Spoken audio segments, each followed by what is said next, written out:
Элзар Токтоназаров республикалык ооруканада кан тамыр хирургу. Ошол эле учурда Жаш дарыгерлер ассоциациясынын төрагасы. Минтип анын иш бөлмөсүндө бейтаптардын аягы үзүлбөйт. А бирок алган айлыгы 5000 сомго жетпейт экен. Мурулку ушул августка 4650 сом болуп чыкты. 4660 ошондой болуп чыкты. Мен жарым ставкага иштейм. Иштегениме 5 жыл болду. Мына 2013 жылы сентябрда жумушка киргем. Ошол кезден бери жарым ставкага иштейм.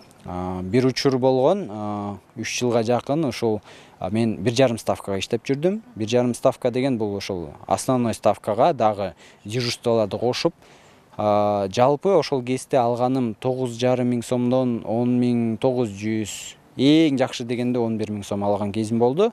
Элзар 2 жыл мурун дарыгерлердин эмгек акысын көтөрүүнү талап кылып өткөрүлгөн өлкөдөгү ири акциянын да демилгечиси. Анда жашадис өмүр сакчыларынын маянасын жогорулатуунун ар түрдүү ыкмаларын сунуштаган. Биздин оюбуз боюнча жанагы бүт Кыргызстан боюнча орточо эмгек акысына ошого мындай такалган болуш керек да, базалык акылат.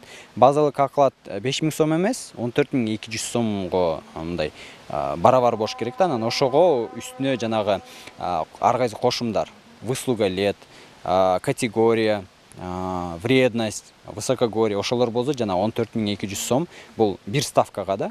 Жаш дарыгерлердин арыз муңу үнү эми гана тийиштүү жерге жеткендей. Учурда Финансы министрлиги 2019 жылдын бюджетинин долбоорун коомдук талкууга алып чыгып, саламаттык сактоо тармагына былтыркыга салыштырмалуу 200 миллион сомго көп акча карап жатканын билдирди.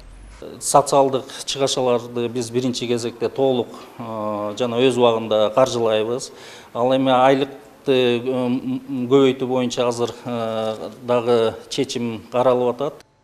Бирок мындай жагымдуу жаңылык бир гана үй бүлөлүк дарыгерлерге тийиштүү. Калган ак халатчандарга күтө турууга туура келет. Анткени Кыргызстанда үй бүлөлүк дарыгерлердин тартыштыгы курч. Учурда 3,5 ак халатчанын ордуна 1,5 гана адис иштейт. Ар бири 2000дей, жада калса 6000ге чейин адамды тейлейт. Анткени менен 15 жылдык тажрыйбасы барлары болгону 6500 сом алат. Бул өлкөдөгү минималдуу керектөөгө барабар. Октябрдан баштап зарплаталар көтөрүлөт. Канчага эми көрөбүз. Биринчи расчеттор боюнча бир 15 миңге чейин кошулат деген сөздөр болуп аткан. Бирок мен ойлойм андай акча жетпейт болуш керек. Бир 5-10 миңге чейин ошо семейный врачтарга дагы үстүнө кошулат. То есть жанакы бир 7-8 миңдин ордуна бир 15 миңге чейин чыгат, 17 миңге чейин деп ойлоп атабыз да. Саламаттык сактоо тармагы келээрки жылдын бюджетине жалпы чыгымдардын 13%-дагы бөлдүртө албай калышы мүмкүн. Сунушталып жаткан бюджеттин долбоорунда көрсөтүлгөн 17,5 миллиард сом болгону 11%ды түзөт. Жыйынтыгында 2 миллиард сомго таңкыстык жаралууда.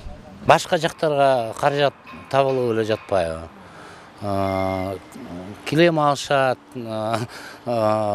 жогорку кеңешке, правительствого дайвинг деген киргизишет, машинелерди алып атышат, оюндарды өткөрүп атышат. Ошонун баарын эми сунуш киргизип атабыз. Жанагы госрасходы, госуправленческий расходы деген кыскартыш керек.